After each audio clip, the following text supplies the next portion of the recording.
내가 고덕의 아파트를 투자할 때 삼성이 중요해지는 것만큼 고덕의 상가를 투자할 때는 그만큼 중요하지는 않다는 말이에요. 아파트에 대한 수요는 그 어떤 대한민국의 부동산들 중에서도 앞으로도 가장 강할 테니까요.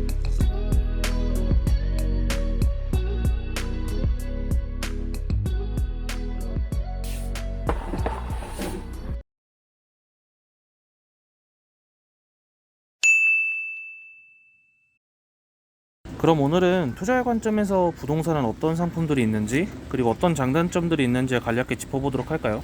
저번에도 말씀드렸듯이 투자에서는 수익이 가장 중요한데요. 이건 시간하고도 연관이 있기 때문에 전체적으로 얼마의 시간을 들여서 얼마를 버느냐, 이렇게 보셔야 돼요. 본격적으로 시작하시기 전에 저희 오분임장이 주로 아파트하고 관련된 지형 및 상품을 분석하는 채널이잖아요. 그래서 아무래도 좀 더 이쪽에 중점을 두고 말씀드릴 수밖에 없다는 점은 이해를 해주셔야 될 것 같아요. 그러면 부동산의 정의라든지 뭐 이런 얘기는 거두절미하고 바로 지금 시장에서 투자할 수 있는 부동산의 종류와 그리고 장단점들을 말씀드려 볼게요. 부동산은 크게 주거용하고 비주거용 부동산으로 나뉘는데, 그럼 먼저 주거용 부동산에서 현재 접근 가능한 상품들을 말씀을 드리자면, 일단 첫 번째로는 아파트가 있겠죠. 무주택자 분들이라면 실거주도 되면서 투자 수익도 노릴 수가 있는데, 근데 지금 안타깝게도 수도권에서는 실거주랑 투자 수익 모두를 기대하기는 조금 어려워요. 왜냐하면 실거주를 만족하는, 그러니까 내가 즉 살고 싶은 아파트는 이미 너무 많이 올랐잖아요. 뭐 논쟁의 여지는 있겠지만 비싸다 안 비싸다를 떠나서 절대적으로는 가격이 많이 올라와 있다는 게 공감대를 형성하고 있는데, 그럼 추가적인 투자 수익을 기대하기는 어렵다는 말이죠. 그래서 수도권에서는 실거주랑 투자 수익 두 개 다 충족하기는 어렵다는 말씀을 드린 거고요. 근데 또 일부 광역시랑 뭐 지방 도시, 뭐 인구가 3, 40만 정도 되는 그런 데를 매수를 고민하시는 분이라면 아파트는 지금도 실거주랑 투자 수익 모두를 기대할 수 있는 좋은 상품이에요. 그래서 실거주든 투자든 둘 중 하나만 잡겠다면 당연히 수도권도 아직은 괜찮다고 보고요. 두 번째는 빌라하고 다가구 주택이 있겠죠. 투자로 빌라랑 다가구를 보신다면 반드시 재개발 상품성을 따져보셔야 되는데요. 물론 재개발 가능성이 크지 않더라도 요즘에는 아파트에서 밀린 수요로 인해서 빌라나 다가구도 같이 오르는 시장이기는 해요. 근데 이제 한정된 자금으로 투자하기에는 빌라나 다가구는 환급성이 떨어져서 아파트보다는 좀 더 난이도가 있고요. 그래서 만약 소액을 가지고 계시다면 저희는 개인적으로 수도권의 빌라를 투자하기보다는 지방의 아파트 투자를 좀 더 추천드리고 싶어요. 세 번째는 오피스텔이랑 생활형 숙박시설 등이 있겠죠. 물론 두 상품을 온전히 주거용 부동산으로 보기는 어려운데 어쨌든 주거가 가능한 부동산이라 포함시켰고요. 이런 상품들은 분양가 상한제에 영향을 받지 않기 때문에 고분양가 논란이 있지만 뭐 어쨌든 분양만 받으면 피가 꽤 많이 붙는 게 현재 상황이에요. 초치기라 그래서 분양받아가지고 일정 피만 붙으면 전매해서 투자 수익을 거두는 그런 투자가 가능한 상품들이고요. 잘만 활용하면 절세도 가능하니까 이런 부분도 분명 장점이 되고요.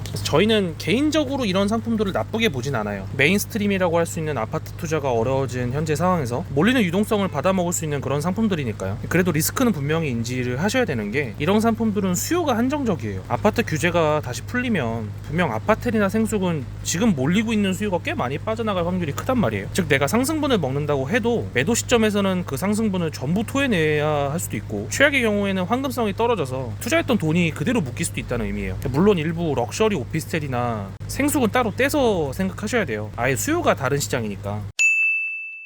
사실 요즘 비주거용 부동산으로도 관심들이 많으시죠. 대표적으로는 상가, 오피스, 지식산업센터, 토지 이런 것들이 있어요. 주거용 부동산에 비해 좀 더 조심스러운 접근이 필요한 상품들인데요. 이게 무슨 소리냐면, 또 우리가 앞에서 말한 주거용 부동산이라고 하면 의식주에 해당하기 때문에 우리가 좋든 싫든 선택을 해야 하는 영역이란 말이에요. 근데 이게 상가나 토지 같은 비주거용 부동산으로 오면 얘기가 좀 달라져요. 내가 상가를 매수해서 월세 수입을 얻으려고 하는 건 우리 생존의 필수는 아니라는 거죠. 그래서 비주거용 부동산을 고려할 때는 우리가 아파트를 분석할 때와는 다른 상품 분석이나 지역 분석이 무조건 따라줘야 돼요. 그러면 요즘 한창 핫한 평택 고덕을 예로 들어 볼까요? 저희 오분임장 평택편이 가장 조회수가 많이 나왔어요. 그만큼 사람들이 관심이 많은 지역이라는 건데요. 고덕은 삼성을 품고 있으니까 불패라는 인식도 강하죠. 그럼 평택 고덕에 있는 아파트들처럼 고덕의 상가도 전망이 좋을까요? 지금 당장 투자해도 수익이 나올까요? 고덕에 사시는 분들이 모두 고덕에서 상가를 이용한다는 보장이 있나요? 동탄으로 가실 수도 있지 않을까요? 예를 들어서 말씀드리자면,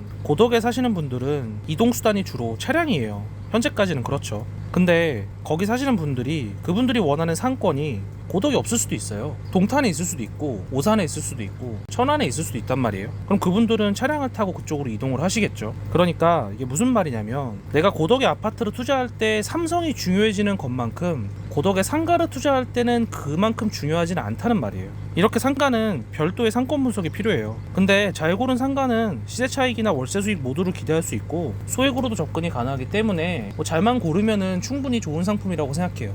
오피스, 지산, 토지도 마찬가지인데요.